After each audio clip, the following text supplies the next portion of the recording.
The courtroom was packed, but nobody dared to move. It was one of those moments where time slows down like the final scene of a movie, right before everything explodes. At the center of it all sat Jay-Z, real name Sean Carter, a man who had spent his entire life building an image of power and control. Billion-dollar businesses, Grammy Awards, a marriage to Beyoncé. He had it all. But today, none of that mattered. Not when he was staring down the possibility of losing the one thing even money can't protect, his legacy. Across from him sat a man named Rymir. Not a celebrity, not a mogul, just a guy with a heavy heart, a steady voice, and a simple request. The truth. For over a decade, he'd been saying the same thing. Jay-Z is my father. And for over a decade, nobody listened. Not the courts, not the press, not even Jay-Z himself. Most people dismissed him as a clout chaser, someone looking for fame or worse, a check. But Rymir wasn't asking for money. He never had. He just wanted to know who he came from. That's it. A DNA test. A sliver of truth in a life full of silence. Now, after years of legal runarounds, media whispers, and being gaslit by the machine that protects the rich and powerful, he finally had his day. The test had been taken. The results were in. And Jay-Z, the man who had dodged the paternity question for years, was sitting just a few feet away from the answer. The energy in the room was suffocating. Reporters held their breaths. Cameras were locked in. Everyone could feel the tension in the air like electricity right before a storm hit. Even Jay-Z's legal team, usually cool and composed, looked on edge. And then the judge leaned forward, glanced at the document, and read the results aloud. The DNA matched. That single line detonated like a bomb in the courtroom. Jay-Z's jaw clenched. His eyes darted toward the floor. He muttered something under his breath. And then, for the first time in a long time, the billionaire lost control. MHM. His fists slammed the table. His voice cracked as he barked something no one could quite make out. His team immediately swarmed him, whispering in hushed tones, trying to reel him back in.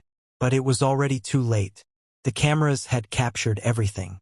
The internet would replay it 1,000 times by sundown. Meanwhile, Rymir sat still, almost too still. No smile, no gloating. Just the quiet, haunted stare of someone who had finally heard the truth. But too late for it to fix anything. This wasn't a celebration. It was a confirmation of years lost. A childhood without a father. A life of being told he was lying. Of being laughed at, ignored, smeared. And now, after all that, the truth came out in a sterile courtroom long after the damage had been done. Outside, the world exploded. Social media erupted with hashtags. People were split. Some defended Jay-Z, saying he was just protecting himself, his image, his empire.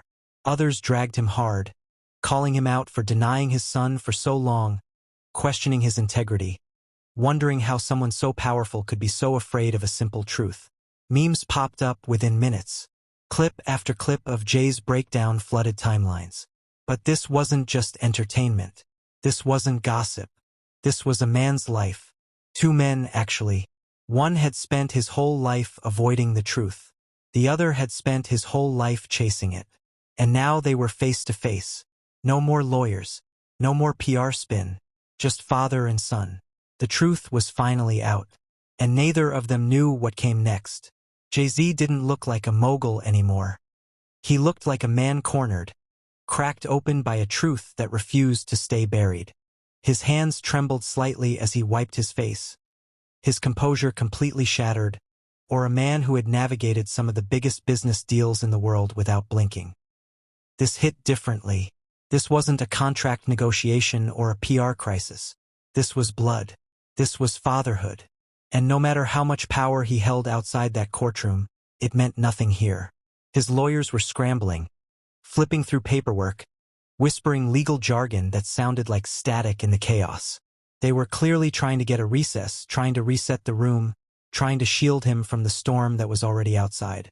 But Jay didn't seem to hear them. His eyes were fixed on the floor, locked in some internal battle between denial and acceptance. Every camera in the room was pointed at him, and he knew it.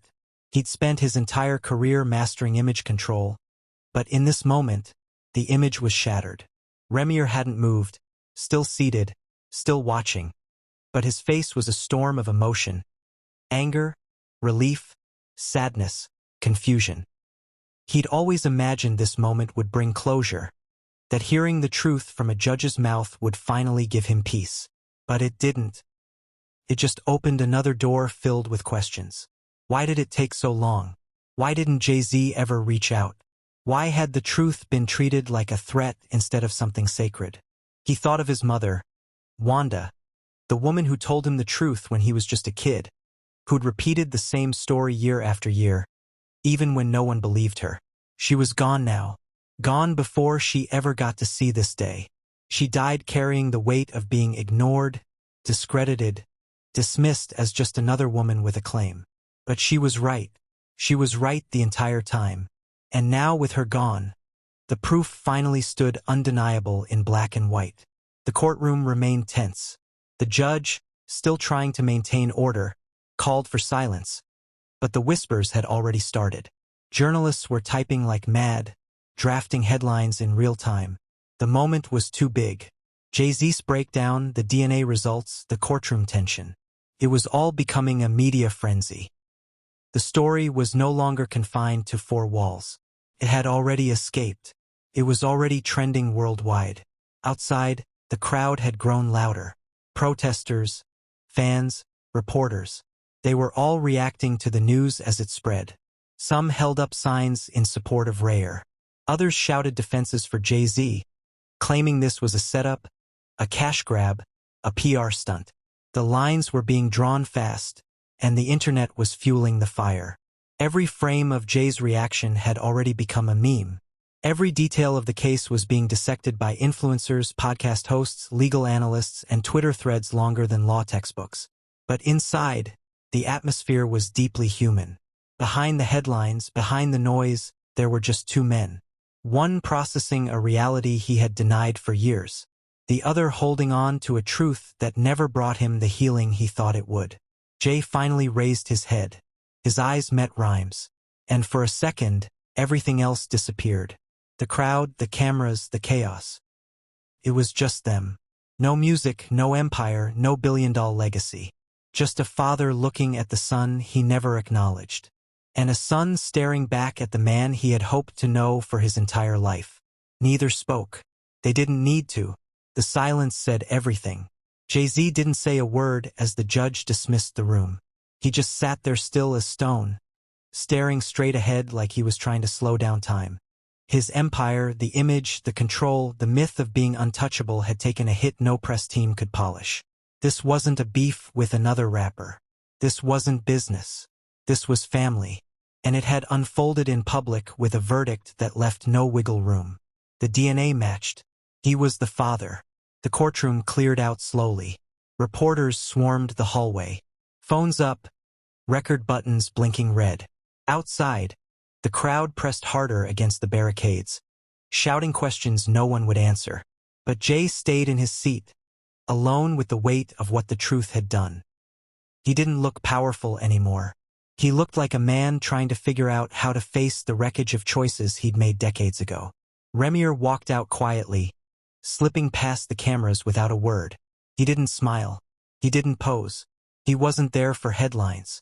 He just wanted out. For years, he had carried the burden of proving something that should have never required a courtroom. He had been called a liar, a clout chaser, a scam artist, all for asking a man to acknowledge what a simple test had now confirmed. He wasn't celebrating. He was grieving. Grieving the father he never had. The moments that would never be returned. The years filled with questions that never got answered until it was too late to matter. Back inside, Jay finally stood up. He adjusted his jacket like he was trying to put the armor back on. But it didn't fit the same. His lawyers flanked him, whispering next steps.